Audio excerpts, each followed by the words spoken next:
Hey, mamas. Welcome back to another amazing episode of the Mama Work It podcast. We are in 2025. I am so excited. I hope you are too. And I knew I had to kick this year off with today's special guest. Her name is Maria Maldonado Smith. She is a good friend of mine and just the person you want kicking off your new year. Okay. She is the Chief Empowerment Officer of MMS Consulting Firm and creator of the Executive Vision Imagery Program. After 18 years of award-winning success in the corporate space, working as a sales leader for Fortune 500 companies across 3 different industries, Maria brings her unparalleled combination of experience to her proprietary process and interactive training, helping companies understand the neuroscience and benefits of goal setting for their employees.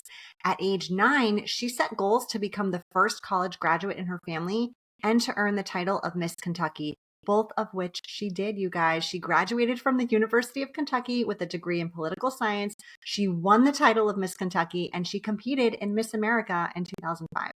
Her proprietary process has been an essential practice in achieving these goals and many more throughout her career and personal life.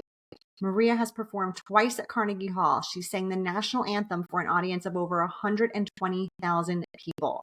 She and her husband of 19 years raised their 3 children in a loving and encouraging environment where anything is possible when you set a goal and create a vision for it. Ooh, Maria, I have chills just reading that bio about you. I know you personally. I know how amazing and impactful this is. And I am so excited that you're sharing it with us on the Mama Work It podcast this week. Thank you. Thank you. Oh my goodness. Thank you so much. I'm so excited to be here with you. I know feels like we had to move heaven and earth to make this happen right here before the holidays, but I'm so glad that we did because it's going to kick off the new year in 2025. We're so close to 2025. And yeah, I can't thank you enough for taking the time to have And this as we air conversation. this, it is 2025. So Yes, I I'm know. ready. Let's go. Yes, let's go. LFG. All right. Absolutely. So Maria, I know you, but maybe our listeners don't know you. So tell Mhm. us just a quick background of who you are and about Mhm. your journey as a mom, as a working mom, and most importantly, as this goal getter out there. Yeah. Well, I say, I'm a dreamer at heart. I'm just someone who has always wanted to create in their life. Whatever that is, I'm just always creating, whether that's creating, a safe environment for my children, a safe space, whether that's creating beauty in my life through art, through singing, through dance, through different things that I love to do and I'm passionate about, or whether that's creating a pathway for this business, which, is definitely unique and different. I mean, I literally help people craft their vision. And I've worked with corporations and in now the nonprofit space and the government space, and now working with individuals. But I love focusing on just my own vision and how that is unfolding, the vision that I have with my family, with my husband. And I would say that it probably started when I was in the 3rd grade. I had a teacher who asked us to get out a piece of paper and write down our 3 goals. And that just something in that exercise clicked with me at a very young age. And I realized, okay, so if I write this down, and I transferred it onto a Post-it note after school that day at my mom's office, and I stuck it on my mirror, and it was there until I was a senior in high school. And I looked at that Post-it note every day for 10 years. So you do stuff like that. I mean, it's the same thing. It's like we talk about with affirmations or anything. If you're constantly looking, it's like you see it, you believe it. It starts to make that connection. And there's so much science around that. And once I started digging deeper into it as I got older and realized that I'm creating all of these neural networks in my brain that are connecting to say, man, if you really want to do something, write it down, post it or create a vision board for it and look at it every day, make small steps, and it happens. Believe it or not, it happens. So I think when people talk about manifesting, a lot of time people think, well, that's really woo. And so we just throw it out there to the universe. Well, yes, but there's a lot of action that's driven behind that in order to make it happen. And so I think that being in a corporate space was a very positive experience for me from a goal setting perspective. I loved the discipline. I loved the I don't want to say rigidity, but I loved having a routine to follow. That if we, we start the month here, we need to end the month here, and this is how we're going to get there. And I liked that. It definitely played into a lot of my strengths and as a goal setter. But then when it was time to leave corporate, it was time. Like, I mean, I know I've shared this story with you, just had that moment, and it was time to go. And it was time for me to start my own business. And I knew it within my heart. I'd ignored the feeling for years. And then we finally made a big life transition where you kind of do everything at once. You change jobs, you change literally, homes, putting 3 kids in 3 different schools. I know you're very, very familiar with that feeling. And so we did that. And I think along with that transition, it was just an overwhelming moment for me. And then on top of it, layer on kind of this epiphany that I had where I was like, okay, now you're supposed to go help people set their goals for life. Like, you're supposed to go do this.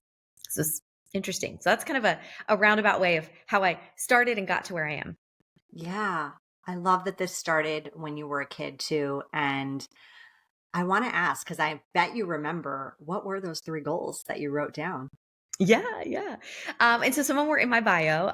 One was to graduate college because I am the daughter of an immigrant from Argentina who had the equivalent of an 8th grade education. And so education was very important. My dad was, he wasn't um, like graduated. He was a very intelligent man. He was very smart. He had a quick mind for math. He was phenomenal with horses, and so he made a career out of the horse racing industry, and that's what actually brought him to Kentucky, which is where I grew up. So I wanted to graduate college because it was always made very important to me. Very stressed in my family. And then the second was I wanted to be Miss Kentucky. I think I wrote I wanted to be Miss Kentucky and Miss America was like a 2-part goal to that one. And I'd always been watching. I'd been watching Miss America and the Miss Kentucky pageant with my mom for as long as I could remember. And I want to say that at the time that this exercise had happened, Miss America was always like around September, around that, and that's like about when that my teacher had brought this assignment to us. So it was like fresh on my mind, and I'm like, I wrote down I wanted to be Miss Kentucky, I want to be Miss America. And the third was I kind of struggled with this. And I don't know that I did at the time, but like looking back, I'm like, I've tried to reflect on that moment because I remember a lot about that moment particularly. And not that it's because I've been speaking about this moment, honestly, for the past 20 years. I used this in my talk when I became Miss Kentucky because I did accomplish that goal and I graduated college.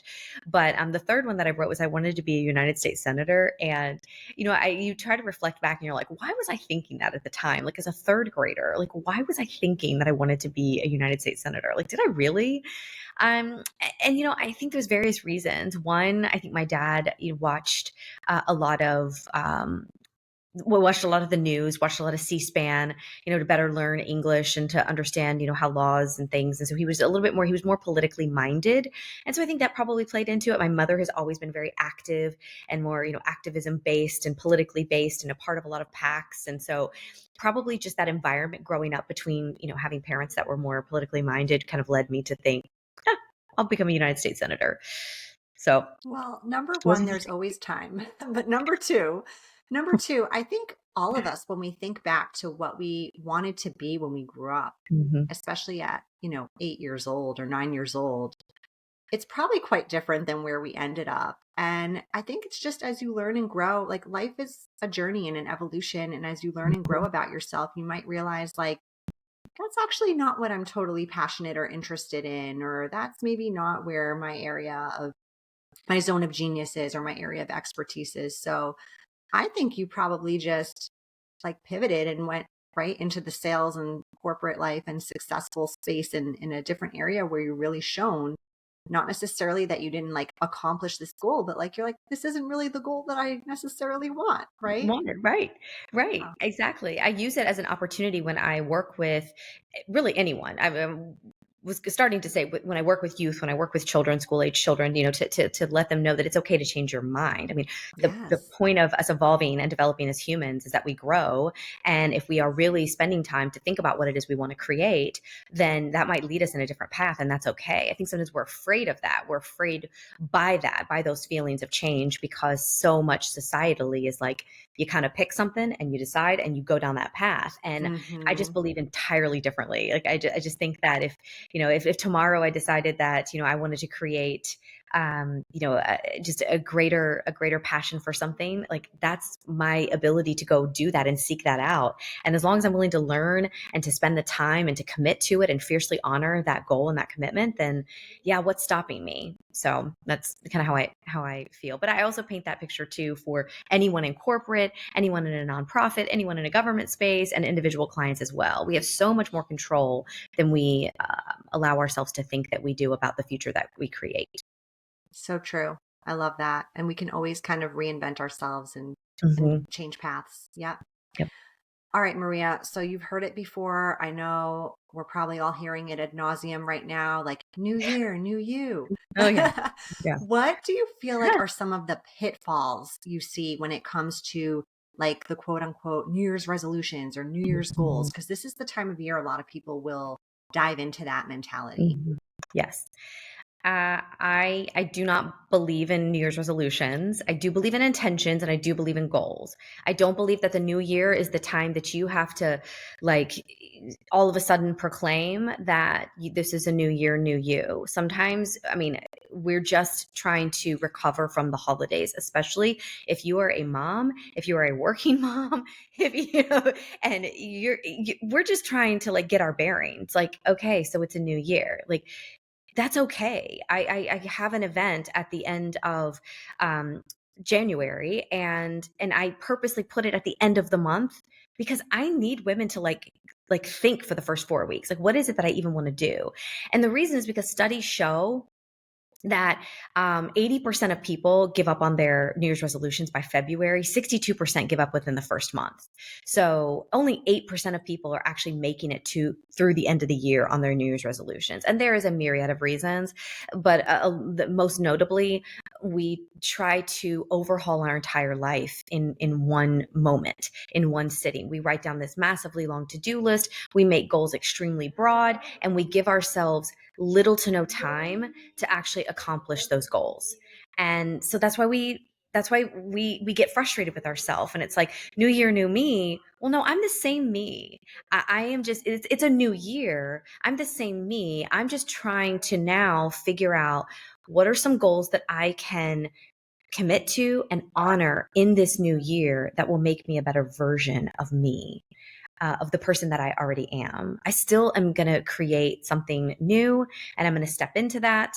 I'm going to honor that commitment. And then by the end of 2025, by the end of this year, I will have done this. Yeah. So yeah, that's my feeling on kind of this whole new year, new me idea and New Year's resolutions. I think we need to set intentions and really lead our life more intentionally, and we need to understand why we're doing what we're doing. If you want to get healthy, that's great, but why are you getting healthy? What does it mean to you? Because if you just want to be skinny, well, then that's a totally different mentality than someone who truly needs to lose 50 pounds so that they don't have to go on medication, to that could potentially lead to more life altering impacts and effects. So you got to define what healthy means to you. You got to get really clear on what that means. And that means way more than just, I want to get healthy. It's truly defining and outlining and understanding what are the steps it's going to take for me to get healthy in the new year. And that's just one example. Absolutely. Yeah, absolutely. And I love this so much and couldn't agree more because I've been like I've been in that new year, new you mindset in the past, and all those years that I adapted like all those things, those ambitious goals from Jan 1, those are the years that I didn't hit that stuff, right? Because I wanted to go too fast, too soon, too much change all at once. I couldn't agree more with this sort of like holistic approach to the entire year Mhm. with when it comes to goals, right? Like you're not trying to Mhm. do it all on the 1st of January or even in the month of January. But if you have these big visions, these big goals, and you sort of like map them out throughout the year, it's way more attainable, one small change at a time, one small habit at a time, one additional thing that you're doing or one thing you're not doing at a time, because it's so much more sustainable. And that's where I've seen the most success with my own goals year after year. So like, I love that you're saying that, because I feel like I'm doing it right if you're saying that's the way to do it. Yes. No, you are. And what you do balances it so nicely with time management, because that's really a big key. One of the most often cited reasons why people give up or abandon their goals is because they have this all or nothing mentality. And then when life hits, they lose all ability to redirect. And because they have sold themselves on this all or nothing mentality that like, if I don't do this every single day for an hour at the gym, like, and then the first hiccup that happens, they're like, whoa, like it throws them completely off kilter. It's because they haven't actually assessed how are they going to manage their time properly to plan for this. And we say it all the time, but it is really true. And when you employ it in your life, it works. Consistency is key. Like it is all about consistency. I don't need, and I would say most people would say, we don't need to be working out 7 days a week. If you want to be active 7 days a week, absolutely. But when you have gone from working out no days to committing to 7 days, that's a big jump. And now you're saying that you're going to do that every single week without fail, day in and day out with no issues. That is not realistic. And so I think a lot of what we've convinced ourselves is that if I can't be all in, then it's just not the goal for me right now. And then we start and we stop and we do it so many times over, because then we find a stretch of time where we say, oh my gosh, I can actually commit. I can commit now. I've got the time. But it's not about, and you talk about this a lot too, it's not about finding the time like when you have this big stretch. It's saying, is this enough of a priority to me? Is this goal so important to me to achieve that I'm going to make the time no matter what happens throughout the week, throughout the day? And listen, life happens. There's going to be a day that you set the time and stuff still happens, right? Because that's life.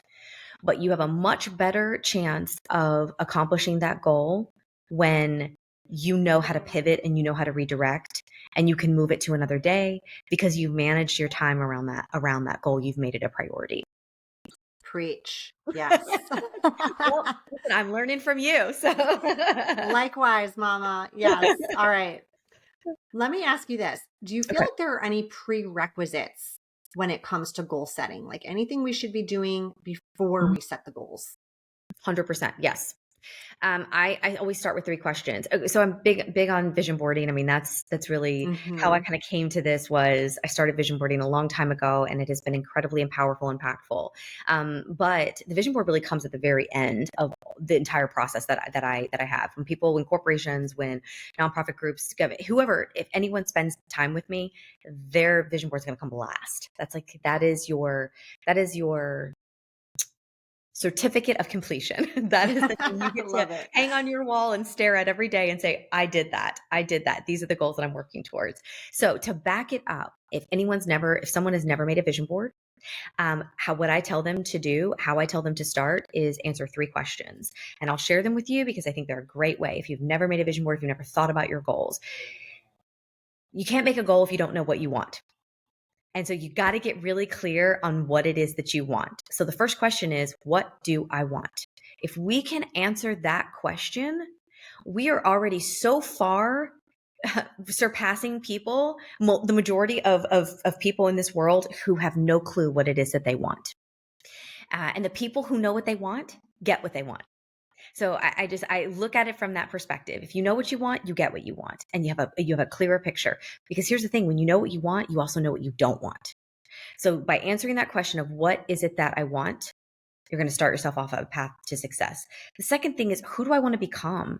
Like throughout life, as we evolve, as we change, as we grow, as we develop, like we should be striving to become someone better than ourselves. Maybe it's that we want to become better every day. Maybe it's that we want to become someone who brings calm and peace and joy into their life, someone who has gratitude. Maybe it's that you want to become, and I'm going to use an example from a recent workshop because I loved this man's description of what he wanted to become. He said, I want to become like the driver of my own future. I want to become someone who is a landlord who then can provide housing and a safe haven for people who need it. Because he was thinking from a business perspective, but he's like, but who I want to become in that process is a good person who is fair, who is equitable. And like, I just thought that was so beautiful because it's like he was so clear on what it was that he wanted, which was to build, generational wealth for his family, for his future generations. He wanted to build something that was provided prosperity for him and his family and his children and their children. And then who he wanted to become in the process was a really good, equitable, caring, genuine person through providing a safe space and a safe haven for someone. I thought that was just a beautiful way to kind of describe what that was. And then what he wanted to create. That's the third question. What do you want to create? Because we're constantly creating. We're constantly creating our life. And he wanted to create that opportunity for his children and for his family. Those are the So three good. questions. That's how you start. And then your goals flow from there because we all have something that we want to achieve in our life. And we can build from answering those three questions. So good. Yeah. So if you are listening and it's a safe space to do it, write those questions down. If it's not a safe space to do it, come back and re-listen, write those questions down, Yes. and go journal about those. Go really explore what that means to you, because like Maria said, if you don't know what your goals are, how can you possibly achieve them? So love it. All right. Last question before we dive into some random ones. You talked about this a little bit earlier of kind of just like falling off the bandwagon. Mm-hmm. How do you avoid that, or what should you do if that happens? Mm-hmm. Well, first, if it happens, don't panic. It's like, don't panic. We can get back up. We can start again. But oftentimes if we find ourselves consistently falling off, it's because we haven't created like a viable path to success. I always say we have to set ourselves up for success. We can't just like shoot from the hip and hope that, everything falls in place. Some people are like incredibly gifted in that way and they just can, but the majority of us, 99% of us, we have to follow a process. We have to follow something that that procedurally will help us get there. And I'm a big fan of writing things down. I'm a big fan of habit tracking because the way I look at it is the goal is like up here. The goal is like the big thing that you want to accomplish. But essentially, what you're trying to do is build really positive habits that help you change the way you operate, that really can be mirrored to help you accomplish any goal that you have in the future. So that because you apply the same process to it. All right, I'm going to track this goal. I'm going to see what my success is with it. I always say this is like when you're trying something new or you're trying to work towards a goal, like give yourself a lot of runway, give yourself grace to figure it out, like see what works for you. But you got to track the habit and you got to do it on paper. I love digital apps. I think they're great, but there's just something to be said. Scientifically, the chemicals in our brain just get a different response when we put pen or pencil to paper and physically X off something that we're working towards achieving. I have I have them here because I'm actually figuring it out. So this is one of my weekly ones. This is one that I actually printed out for a group. It's a habit tracker and it just literally has 1 through 31 on it. It's a freebie. I can send it to you, Marissa, if you want. You can download it. Please use it. You can create them on your own, but they're just great for tracking your positive habits you're trying to build that lead up to the goal. Because I would say that when we fall off, it's typically because we haven't outlined what are the positive habits that I'm actually going to have to set in order to accomplish this goal. We've got the big goal up here, but then we're like, well, now what? Like, now where do we go? I want to get healthy, but like, what am I going to have to do? Well, track your water intake, track how many steps you're taking a day, and X that off. If you've never taken 10,000 steps in a day, don't start off trying to take 10,000 steps. You're going to set yourself up for failure. You might be able to hit that one day, but then you're going to be really hard on yourself the next day when you only got in 5,500. But if you have only been taking 3,500 steps a day, 5,500 is a big accomplishment. So work your way up and give yourself time to do that, because then over a period of time, you start to see your success and your progress. And it actually commits you more to the goal because that action is driving motivation to keep you going. So good. Yes. And I am totally on the same page with you with like the pen to paper aspect of this.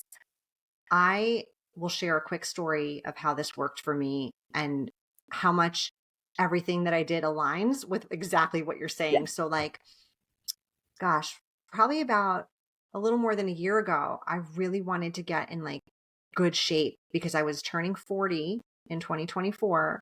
And I was like, I want to be in really good shape. I want to feel like really good when I turn 40. Okay. When did I start really committing to like, because I was exercising, but I was like falling off here and there. Like Yeah. I Yeah. wasn't that serious right then and there. Okay. I was like doing it, but not doing it. I gave myself a lot of runway. I started October 1 of the previous year. So like 9 months before I turned 40. Okay. So I was like, I want to give myself a lot of space to make this happen. I had one of those habit accountability tools, taped it up on my wall, was Xing every time I was working out. I committed to working out, I think like 5 times a week, but these were not, you guys, I'm just going to be real. These weren't like hour-long gym workouts. These were like sometimes 20 minutes Pilates, 20-minute YouTube of weightlifting, like what was sustainable for me to commit to during that time. And I had been working out like, but I wasn't committed to like a 5-day a week routine. Okay. So this was not that far off from what I was doing, but still stepping it up, leveling it up. So love that you said that. And then I tracked it. I committed to like a 90-day plan, like basically through the end of the year. And what happened was when the new year started, I already had this habit. So I didn't have to I like love go that. guns a blazing into like this crazy workout routine that my body wasn't used to. Mm-hmm. I could keep it as is. I could level up from there, but I was feeling so good even after the 90 days. And I was able to like continue that for the 6 months till I turned 40. So like, I love that you said all these tips of like, give yourself the runway, write things down. I also think the habit accountability is so good because we have so much decision fatigue, especially Mm-hmm. as moms. Like, how many decisions we make a day, not just for ourselves, but for everyone else.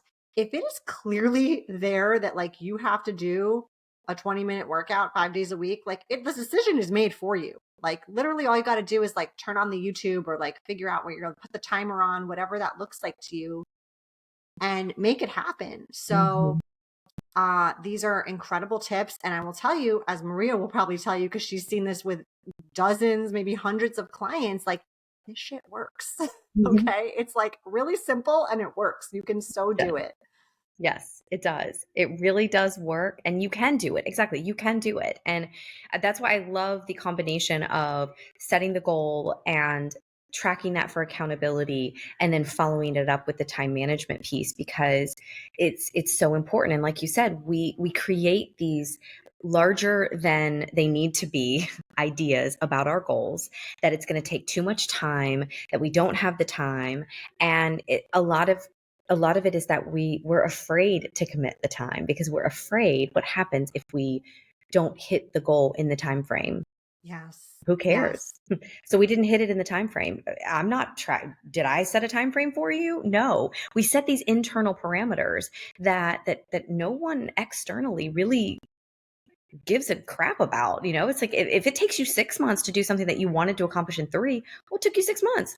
Okay, who cares? We don't just give up on the goal because we didn't accomplish it in 3 months. We keep going. Like you said, you already had that pattern, that habit.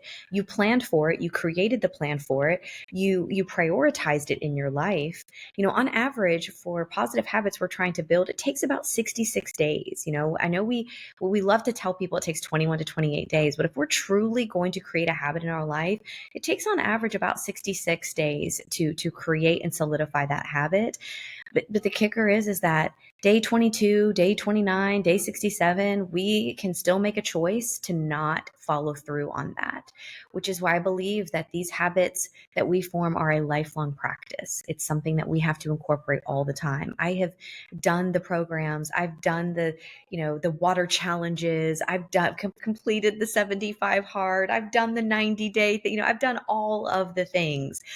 And let me tell you, they're great, they're wonderful, they remind me of what I'm capable of, but I have to make a very conscious effort to continue to follow through with that in my life every day.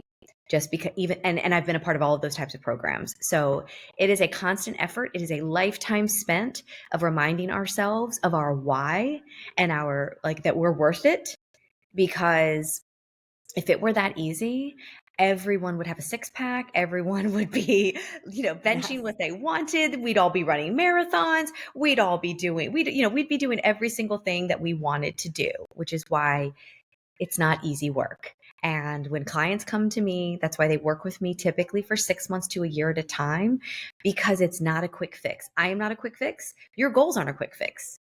And if that's how you're looking at them, which is what most people look at them, I know we've kind of been circling around this health and fitness because it is the number one goal that people, one, put on their vision board, and two, that people just plan for every year. Got to get healthy, Yeah. got to lose the weight, got to do that.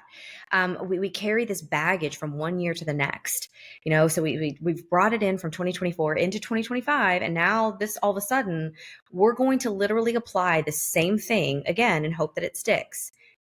Well, newsflash, unless we're doing something different, unless we start to change that up and do like what you did, and level up, but decide on what those levels mean. You got to plan for what those levels are. You can't go from zero to hero and expect that you're just going to make this triumphant, success in 4 weeks time. And by the end of January, you're going to be, 25 pounds lighter and have carved out, this nutritional pathway to your future health success and doing all the things. If you do, that's amazing. But the majority of us, especially of us working moms, doesn't work that way. Yeah, because we can't just push aside everything else in life and Right. make it our only priority, right? Like we still Right. have kids to feed, a home to take care of, like soccer practice to drive to, a job to do. Like we have all these other hats we're wearing. So it's not like we can laser focus on this one thing only, right? Mm-hmm. Yeah. All right. So good. All comes down to these decisions we're making each and every day. I love it. Maria, thank you so much. Before we wrap up, I do want to hop into our lightning round where I'm going to ask you just some random, fun, personal questions, just so our listeners can get to know you a little bit better. Are you ready? Yes. Okay. If you could go on vacation tomorrow, anywhere in the world, where would it be and why? I would go to Greece, and I would go to all the Greek Isles. Why? Oh man, I wanted to go there for a really long time. And my husband and I have our 20th anniversary coming up this year. 2025 is 20 years of marriage, so we're trying to figure that out. We'll probably end up in Spain and Portugal, which is totally fine. Like, listen, I'll wind up anywhere in Europe, but if I could go tomorrow, that's where I would go. Okay. Put on your vision board, Maria. That's right. Yeah. Nail salon, hair salon, or spa. You can only pick one place to visit for the rest of your life. What is it? Hair. I know it doesn't look like it today, but Same here. I did kind of throw it back this morning after our walk, but no, my hair is my security blanket. It's been very long, ever since a very young age. I think I've cut it short twice in my life. I love layers. I love kind of like long curtain bangs, and it's my security blanket. It's the thing that I take care of the most, and it's a big part of my overall appearance. And it is fabulous, you guys. So if you're not seeing her on this show, go Google, go on her website, check it out. Like her hair is legit beautiful. Okay. Thank you. What is something most people don't know about you? Ooh, I would say I don't talk a lot about the one athletic thing that I can actually do, which is ski, and I'm mildly obsessed with it. But my husband gifted me a ski trip. I'd grown up going on those like basic trips when like church youth camp trips, to ski. Yes. Yes. But I was Did a those. competitive dancer. And my mom, spent a lot of money investing in dance and taking me to dance competitions. So she would literally put like the fear of Jesus in me. That was like, you cannot if you go ski and then you break an ankle or whatever, sprain your, do something, So I was always very, cautious, overly cautious. And I basically never left like the ski lodge, like the lodge there, I would just like sip hot chocolate with my friends, like chit chat. And then I'd maybe like kind of skirt around or like go down a bunny slope. And then I'd be like, okay, I'm done for this trip. That's good. So it was one thing later in life, I kept telling my husband, I was like, I want to ski. I'd never been to Vermont and I really wanted to go to Vermont because my favorite Christmas movie is White Christmas. And I grew up watching it my entire life with my mom. Every year we would watch watch it. And so I wanted to go to Vermont and I wanted to go ski. And so 7 years ago, he gifted me a trip to Vermont. We skied in Stowe, Vermont, outside of Burlington, and fell in love. And we now ski 2 to 3 times a year. So, and not a lot of people know that because I don't talk about it a lot, but skiing has also taught me a lot about setting goals. It's really helped in that space and for my overall like mental kind of stamina of, because we don't get to ski that often every year, I set goals to level up and to ski better, faster, and more treacherous mountains. So Yeah. And I love that this kind of started for you in adulthood too. yeah. So that's even cooler because I think Hmm. sometimes we think like with something like skiing, well, I didn't grow up skiing. So like, I don't know. It's not something I do, but like you totally could. Yep. Yes, Yeah. exactly. I always challenge people, and people tell me that all the time. They're like, "Oh, I'm too old." I'm like, "No, you're not.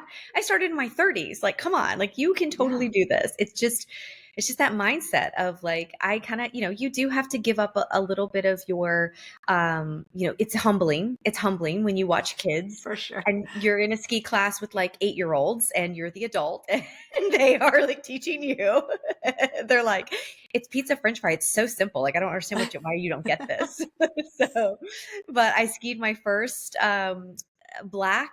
I actually black slash double black because it like turned into a double black last year and did moguls, did the whole thing.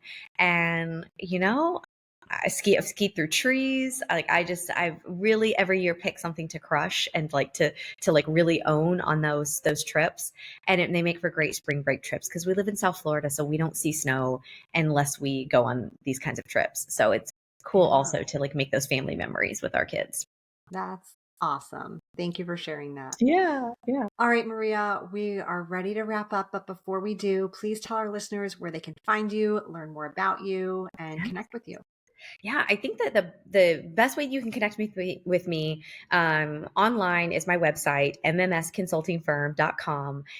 There you can see kind of all the different programs that I have, how you can create the vision for your individual life, for if you are you and your couple, so you and your couple, as a couple, you and your husband, your spouse, your partner, how you two can create a vision, and as a family as well. You can find my workbook on Amazon. It's called Creating a Vision Board. It's a guide to seeing your dreams through to fruition, and it's a really good way to start to engage in conversations. Like I said, for yourself.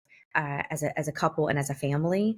And then on social media, I am most active on Instagram and LinkedIn. So Instagram, my handle is at Maria Maldonado Smith, and LinkedIn, you can find me on there as just Maria Smith. So yeah, I would love to Love it. connect with anyone who wants to chat about how to create their vision. So I do virtual Thank you. sessions, I do family sessions, and I work with businesses and everything on helping them get clear on what are the goals that they want to set in their life and then following through on them.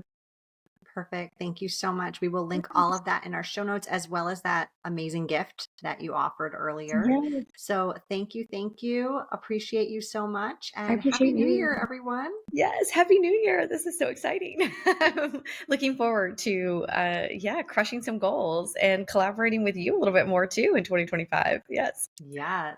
This year's going to be awesome.